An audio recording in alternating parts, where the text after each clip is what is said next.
Mukhang magpapaalam na sa AFP Jays ang Batang Quiapo. Tuluyan na nga bang iiwanan ni Mukhang si Tanggol dahil magpapakasal na ito kay Ramon? Ayon sa balita, pansamantala daw umanong nagpaalam si Lovie Poe sa top seryeng AFP Jays ang Batang Quiapo.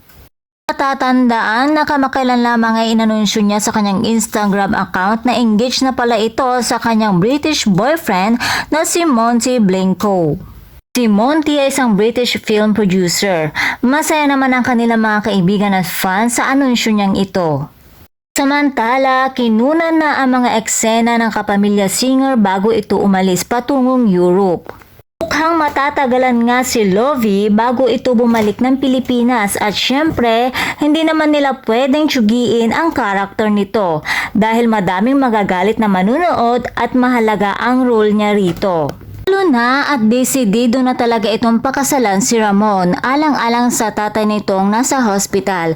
Ibig bang sabihin nito hindi rin si Tanggol ang makakatuluyan niya? Subalit malay natin kung sa ending isila pa rin.